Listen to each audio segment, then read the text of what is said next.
بسم اللہ الرحمن الرحیم۔ السلام علیکم ورحمۃ اللہ وبرکاتہ۔ رمضان المبارک کی آمد کے حوالے سے کچھ پروگرام لے کر آپ کی خدمت میں حاضر ہوئے ہیں۔ ان پروگراموں میں ہم جہاں رمضان المبارک کی فضیلت اور برکات بیان کریں گے، وہاں عام روزمرہ مسائل جو روزے سے تعلق رکھتے ہیں، ماہ رمضان سے تعلق رکھتے ہیں، ان پر بھی ہم گفتگو کریں گے۔ آج کا ہمارا یہ پہلا پروگرام، اس کا عنوان رمضان المبارک کی فضیلت اور برکات ہیں۔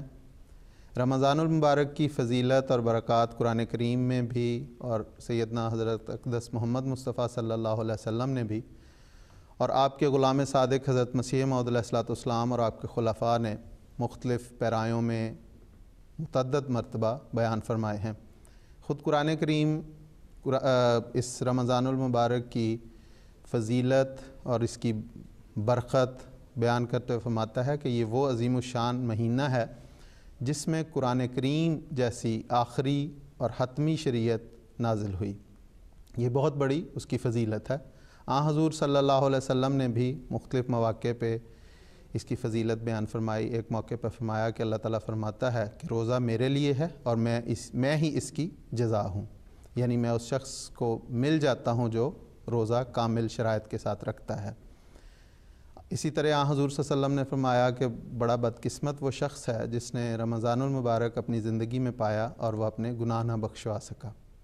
سیدنا حضرت اقدس مسیح موعود علیہ الصلوۃ والسلام رمضان المبارک کی فضیلت بیان کرتے ہوئے فرماتے ہیں، گویا وہ حضرت اقدس محمد مصطفیٰ صلی اللہ علیہ وسلم کی اسی حدیث کی تشریح ہے کہ روزہ میرے لیے ہے اور میں ہی اس کی جزا ہوں۔ حضور فرماتے ہیں، صوم تجلی قلب کرتا ہے، اور تجلی قلب سے مراد یہ ہے کہ کشف کا دروازہ اس پر کھلے کہ خدا کو دیکھ لے۔ تو یہ رمضان المبارک کی فضیلت ہے، اس کی برکات ہیں جن پر آج ہم اس اپنے پروگرام میں گفتگو کریں گے۔ ہمارے آج کے اس پروگرام میں ہمارے ساتھ شریک گفتگو ہیں مکرم محترم عبدالماجد صاحب طاہر، جو ایڈیشنل وکیل التبشیر لنڈن کے طور پر خدمات کی توفیق پا رہے ہیں۔ آپ کا ایک پرانا اور گہرا تعلق فقہ سے بھی ہے۔ جامعہ احمدیہ میں شاہد کلاس کی ڈگری آپ نے 1980 میں حاصل کی، اور اسی دوران آپ کو فقہ کے تخصص کے لیے منتخب کیا گیا۔ چنانچہ شاہد کرنے کے بعد آپ فقہ کی تعلیم خود بھی حاصل کرتے رہے اور جامعہ میں جب تک لنڈن تشریف نہیں لے آئے جامعہ میں پڑھاتے بھی رہے۔ اس لحاظ سے ان کا فقہ سے گہرا تعلق ہے، اور حضرت ملک سیف الرحمن صاحب جو اس وقت مفتی سلسلہ تھے، ان کے ساتھ محترم ماجد صاحب کو نائب مفتی کے طور پہ بھی خدمت کی توفیق ملی ہے۔ ماجد صاحب تو ہمارے اس اسٹوڈیو میں ہمارے ساتھ شامل ہیں۔ ہمارے دوسرے مہمان جو ٹیلی فون کے ذریعے ہمارے اس پروگرام میں شامل ہوں گے، وہ مکرم و محترم مولانا مبشر احمد صاحب کاہلوں، جو مفتی سلسلہ بھی ہیں اور ناظر دعوت اللہ صدر انجمن احمدیہ پاکستان کے طور پر خدمت کی توفیق پا رہے ہیں۔ وہ تو کسی تعارف کے اس لیے بھی محتاج نہیں ہیں کہ MTA کے 20 پروگراموں میں ناظرین انہیں جانتے ہیں۔ آپ دونوں بزرگ جو ہیں ہمارے اس پروگرام میں شامل ہیں، تو پروگرام کا آغاز کرتے ہوئے میں اپنے مہمان محترم عبدالماجد صاحب طاہر کی خدمت میں درخواست کرتا ہوں کہ وہ ہمارے ناظرین کو بتائیں کہ اسلام میں ہر عبادت کی کوئی نہ کوئی غرض اور اس کا مقصد ہے۔ روزے کی کیا غرض ہے اور روزے دار کو اس کا کیا فائدہ پہنچتا ہے؟ تو اسلامی عبادات میں سے جو روزہ ہے، یہ ایک ایسی عبادت ہے جس کا ذکر قدیم سے قدیم مذاہب میں ملتا ہے، اور اس کی جو سب سے بڑی غرض اس عبادت کی ہے وہ نفس کی تہذیب ہے، تزکیہ نفس ہے، نفس کی اصلاح ہے، اور قوت برداشت کی جو تربیت ہے وہ اس روزہ سے ملتی ہے۔ انسان ایک مجاہدہ کرتا ہے، اور کسی بھی دین میں بغیر مجاہدہ کے نہ نفس کی اصلاح ہوتی ہے اور نہ خدا ملتا ہے۔ کوئی بھی چیز حاصل کرنے کے لیے کوشش کرنی پڑتی ہے۔ حضرت مسیح موعود علیہ السلام نے بھی فرمایا کہ جس دین میں مجاہدات نہ ہوں وہ دین ہمارے نزدیک کچھ نہیں۔ پھر روزہ کی جو غرض ہے وہ خدا تعالیٰ نے خود قرآن کریم میں بیان فرمائی ہے۔ اللہ تعالیٰ فرماتا ہے، اعوذ باللہ من الشیطان الرجیم، کوتبہ علیکم الصیام کما کوتبہ علی الذین من قبلکم لعلکم تتقون، کہ اے مسلمانوں تم پر روزہ رکھنا اسی طرح فرض کیا گیا ہے جس طرح ان لوگوں پر فرض کیا گیا تھا جو تم سے پہلے گزرے ہیں، تم سے پہلے تھے۔ اور اس کا غرض، روزہ رکھنے کا جو غرض ہے وہ تقویٰ کا اصول اور تہذیب نفس ہے۔ پھر روزہ ایک ایسی عبادت ہے کہ نبی کریم صلی اللہ علیہ وسلم نے جو بھی اسلامی عبادات ہیں ان کا روزے کو ان عبادات کا دروازہ قرار دیا۔ آپ نے فرمایا اِنَّ لِكُلِّ شَيْءٍ بَابًا وَبَابُ الْعِبَادَةِ الصِّيَامُ، یعنی ہر چیز کے لیے ایک دروازہ ہوتا ہے اور عبادت کا دروازہ روزے ہیں۔ یعنی اتنی بڑی ایک لحاظ سے بڑی عظیم عبادت ہے کہ جتنی بھی اسلامی عبادات ہیں ان کا یہ دروازہ ہے۔ پھر روزہ دار کو جو دوسرا حصہ تھا سوال کا کہ کیا فائدہ ہے، اس کو روزہ دار کو روحانی فائدے بھی ہیں اور جسمانی فائدے بھی ہیں۔ قرآن کریم نے اس کا ذکر کیا کہ ان تصوموا خیر لکم، تم روزے رکھو تمہارے لیے خیر ہی خیر ہے، بلائی ہی بلائی ہے۔ اور اس سے جیسے ذکر پہلے میں نے کیا لقاء الہی نصیب ہوتا ہے، دعائیں قبول ہوتی ہیں اگر تمام شرائط کے ساتھ، جو شرائط ہیں روزہ رکھنے کی، تمام نیکیوں کے ساتھ، تقویٰ کے ساتھ، خدا تعالیٰ کے حضور روتے ہوئے، گڑ گڑاتے ہوئے، اور جو بھی شرائط ہیں عبادات کی ان کو بجا لاتے ہوئے انسان روزہ رکھتا ہے، تو اس کے نتیجہ میں اللہ تعالیٰ کا وعدہ ہے کہ وہ دعائیں بھی قبول کرتا ہے اور لقاء الہی بھی نصیب ہوتا ہے۔ پھر یہ بڑا ببرکت اور دعاؤں کا مہینہ ہے، اور اس میں روزہ دار کو خدا تعالیٰ کی خاطر صبر کرنے کا سلیقہ عطا ہوتا ہے، اور دوسروں سے ہمدردی، غمخواری کرنے کا بھی اس کو سبق اللہ تعالیٰ کی طرف سے اس روزے کے نتیجہ میں اس کو حاصل ہوتا ہے۔ پھر دوسرے کی خاطر اپنا حق چھوڑنے کا سبق اسے ملتا ہے۔ پھر یہ کہ ہر انسان چاہتا ہے کہ اس کی کشائش ہو، اس کے رزق میں فراخی ہو، تو رمضان کا مہینہ ایسا ہے جس میں رزق کی فراخی اللہ تعالیٰ کی طرف سے عطا کی جاتی ہے۔ اور باقی جو اس کا ایک جسمانی فائدہ ہے وہ بھی نبی کریم صلی اللہ علیہ وسلم نے فرمایا کہ سومو تصیحو، روزے رکھو تمہاری تم صحت مند ہوگے، اس سے بیماریاں دور ہوتی ہیں۔ اور انسان کو بہت ساری بیماریاں ایسی ہیں جو روزہ رکھنے کے نتیجہ میں دور ہوتی ہیں، خوراک کم کرنے کے نتیجہ میں دور ہوتی ہیں، اور انسان کو صحت عطا ہوتی ہے۔ تو گویا پورا اس کا مطلب یہ ہوا کہ ایک تو اللہ تعالیٰ کا قرب نصیب ہوتا ہے، تقویٰ کی راہوں پہ انسان کو چلنے کی توفیق ملتی ہے، اس لیے بھی کہ حضور صلی اللہ علیہ وسلم نے فرمایا کہ روزے رمضان میں نیکی اور بھلائی کی تحریکات میں اضافہ کر دیا جاتا ہے، اور بدی اور شر کی تحریکات کو مفقود کر دیا جاتا ہے، اس کو روک دیا جاتا ہے۔ تو اس لحاظ سے اس کے دنیاوی فائدے بھی ہیں اور دینی فائدے بھی ہیں، روحانی بھی اس کی ترقی ہوتی ہے اور جسمانی بھی۔ اور آخری بات یہ ہے کہ یہ جو بڑی ضروری ہے کہ نبی کریم صلی اللہ علیہ وسلم نے فرمایا کہ اگر تمہارا یہ مہینہ، رمضان کا مہینہ، سلامتی کے ساتھ گزر جائے تو سمجھو کہ تمہارا سارا سال سلامت ہے۔ تو یہ رمضان کا مہینہ جس کا سلامتی کے ساتھ گزرتا ہے، اس سے اللہ تعالیٰ اتنا بڑا فائدہ ہے کہ اللہ تعالیٰ سے گارنٹی دیتا ہے کہ تمہارا سارا سال سلامتی کے ساتھ گزرے گا، تمہیں کوئی پریشانی نہیں ہوگی، اور تمہاری جتنی بھی تکالیف ہیں، جتنی بھی تمہیں ہماری پریشانی ہے، اللہ تعالیٰ وہ دور فرمائے گا۔ جزاک اللہ۔ ناظرین، اب ہم اپنے دوسرے مہمان، جیسا میں نے عرض کیا کہ وہ ٹیلی فون کے ذریعے ہمارے ساتھ شریک گفتگو ہیں، مکرم محترم مبشر احمد صاحب کاہلوں، ان سے میں درخواست کروں گا کہ وہ ناظرین کو بتائیں کہ رمضان المبارک کی مہینے کی ابتدا کس طرح ہوتی ہے، اور اس روزے کا آغاز اور اختتام کب اور کیسے کیا جاتا ہے۔ جی کالوں صاحب۔ رمضان المبارک قمری اعتبار سے جو مہینے تھے عربوں میں، ان میں سے ایک مہینے کا نام ہے۔ جی۔ دنیا میں حسابات کے لیے دو قسم کے کیلنڈر رائج ہیں، ایک وہ جن کا سورج کے ساتھ تعلق ہے، اور دوسرے وہ جن کا چاند کے ساتھ تعلق ہے۔ جی۔ سورج کے مہینے تو ہمیشہ ایک ہی موسم میں رہتے ہیں، مگر چاند کا مہینہ چونکہ چھوٹا ہوتا ہے، اس لیے چاند کے مہینے گردش کرتے ہوئے ہر موسم میں سے گزرتے ہیں۔ جی۔ اور جو مہینہ کسی ایک موسم میں آتا ہے، 36 سال کے بعد وہ مہینہ پھر اسی موسم میں انہی ایام میں آتا ہے۔ جی۔ تو قرآن کریم نے روزے کے لیے اور حج کی عبادت کے لیے شمسی مہینوں کا انتخاب کرنے کی بجائے قمری مہینوں کا انتخاب کیا، جی، تاکہ ہر قسم کے افراد، ہر علاقے کے افراد ہر موسم میں ان عبادات کو بجا لائیں۔ حضرت رسول پاک صلی اللہ علیہ وسلم فرماتے ہیں جب شعبان کا قمری مہینہ ختم ہونے کو آئے اور رمضان کے مہینے کا چاند تمہیں نظر آ جائے تو رمضان کے روزوں کا آغاز ہو۔ اسی طرح جب رمضان کے مہینے کا اختتام ہونے کو ہو اور شوال کا چاند تم دیکھ لو تو پھر رمضان کے روزوں کا اختتام کر لو۔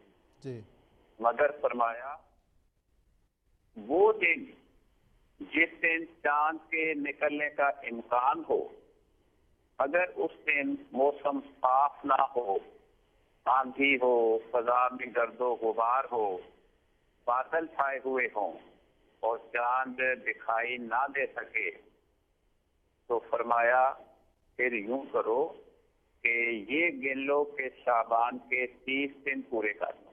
جی اگر شعبان کے 30 دن پورے ہو جائیں تو پھر اگلے دن سے رمضان کے روزوں کا آغاز۔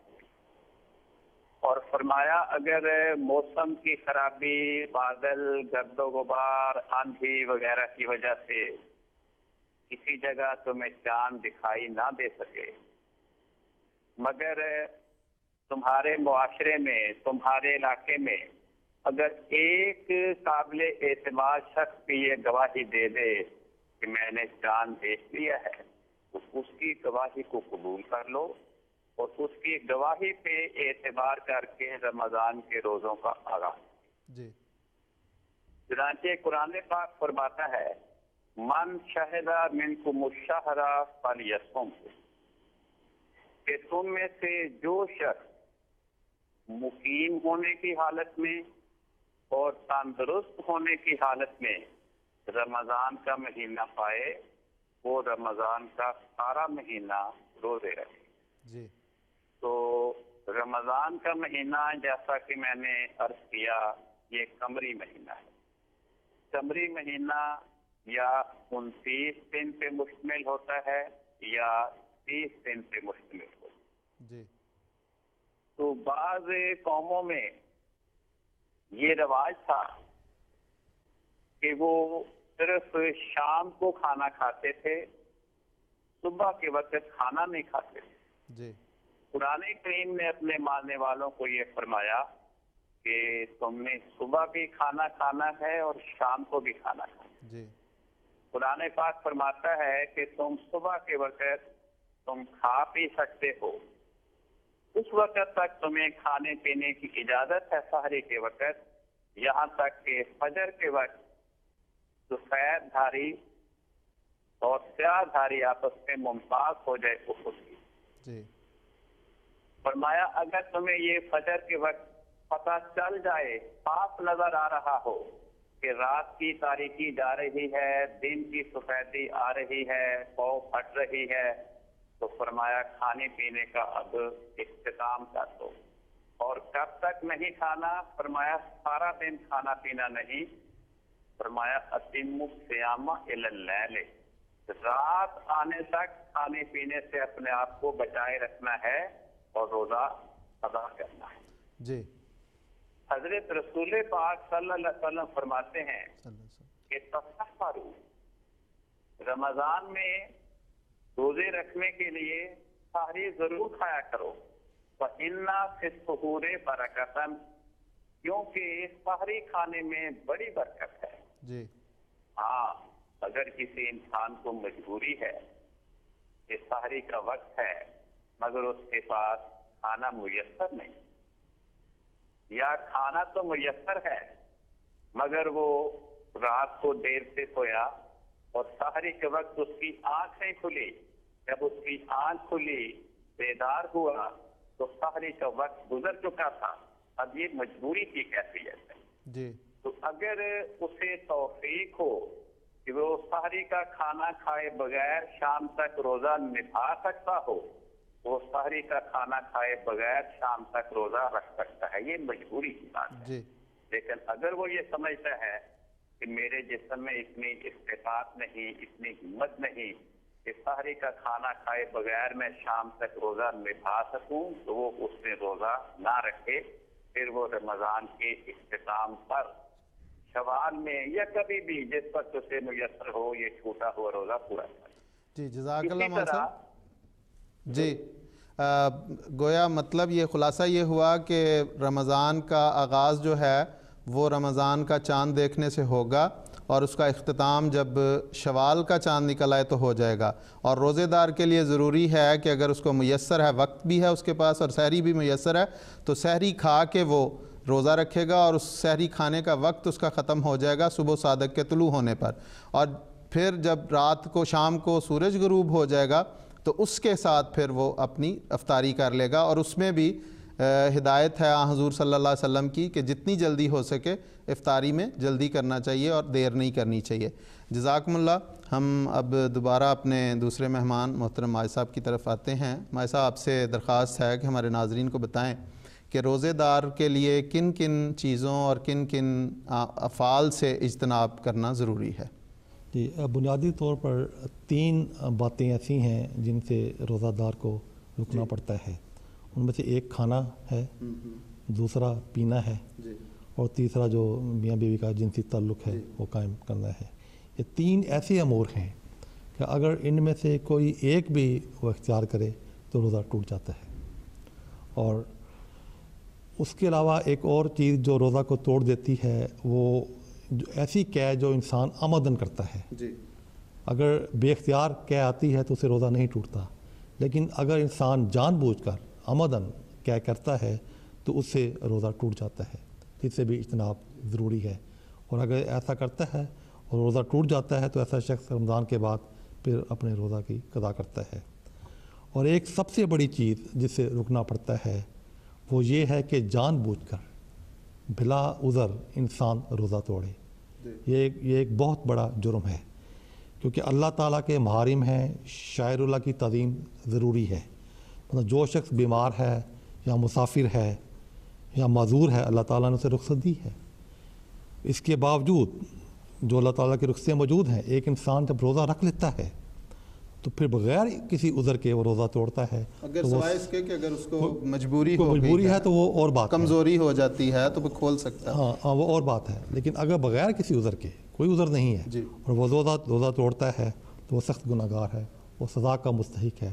پھر اس کا آگے کفارہ ہے کہ جو مسلسل 2 ماہ کے روزے رکھے، اس کے بدلہ میں یا 60 مسکینوں کو کھانا کھلائے یا کسی ایک ہی مسکین کو 60 جو بھی کھانوں کا خرچ اس کو ادا کر دے، اس کا کفارہ ہے.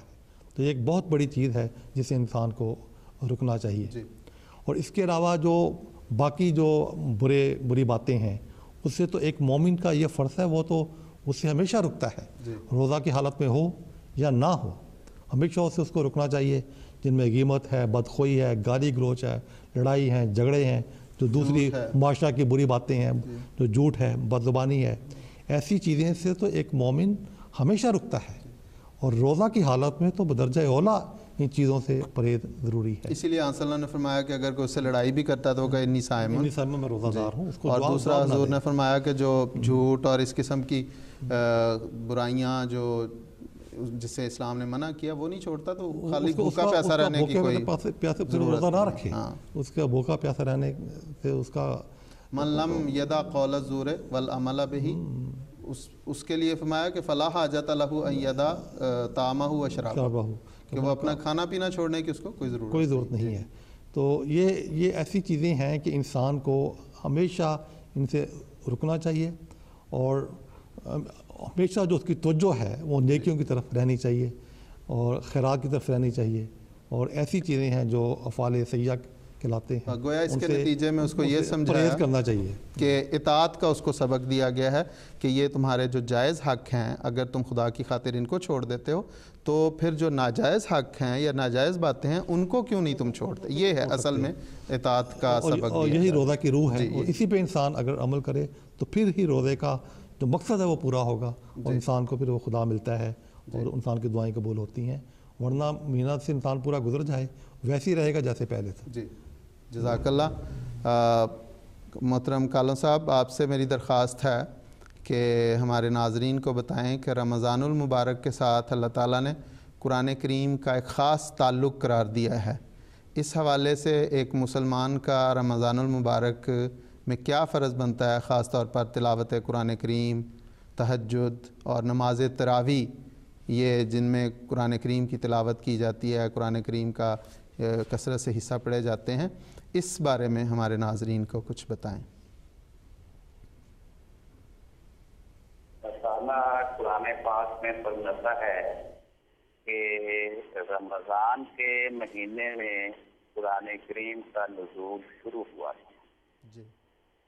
چنانچہ حضرت رسول پاک صلی اللہ علیہ وسلم پر رمضان کے مہینے تک جتنا قرآن نازل ہو چکا ہوتا تھا، احادیث میں لکھا ہے کہ حضرت جبریل ہر سال رمضان کے مہینے میں اس وقت تک نازل شدہ سارے قرآن کریم کی حضور کو ایک بار دہرائی کروایا کرتے ہیں، اور رسول پاک صلی اللہ علیہ وسلم فرماتے ہیں وہ سال جو آپ کی زندگی کا آخری سال تھا، اس سال کے رمضان میں حضرت جبریل نے آپ کو قرآن کریم کا 2 بار دور کروایا۔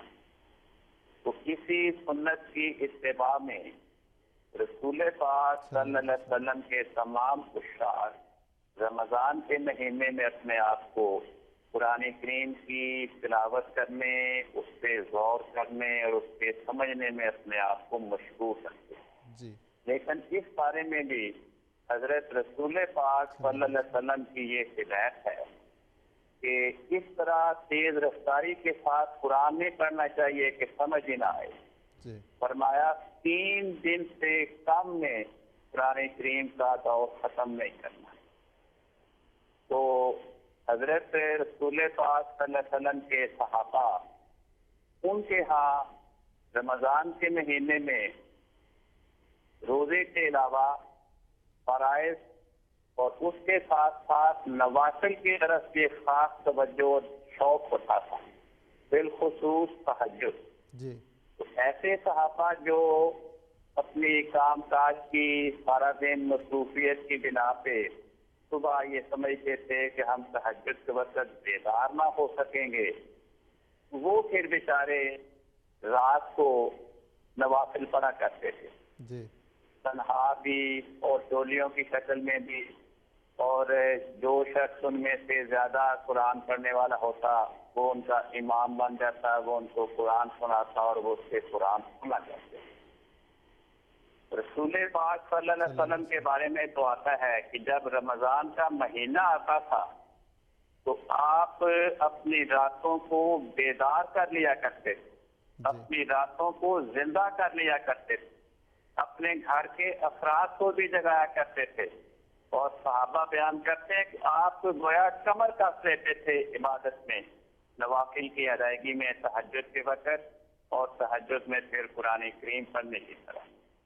تو حضرت عمر رضی اللہ عنہ نے دیکھا کہ اپنی خلافت کے زمانے میں کہ ایسے لوگ جو مزدور پیشہ ہیں، سارے دن کے تھکے ہوئے ہیں، صبح تہجد میں وہ اٹھ نہیں سکتے، تو وہ اپنے قرآن کریم کا شوق پورا کرنے کے لیے رات کو عشاء کے بعد مسجد میں بیٹھے ہیں، فرزن یا ٹولیوں کی شکل میں نوافل پڑھ رہے ہیں، قرآن سن رہے ہیں۔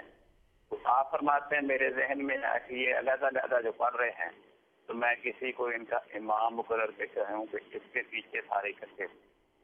چنانچہ یہ تجویز آپ کے ذہن میں آتے ہی آپ نے ایک شخص کو امام مقرر کیا اور باقی افراد کو کہا کہ تم اس کے پیچھے نوافل پڑھو اور یہ تمہیں قرآن سنائے گا اور تم نوافل میں قرآن سنو۔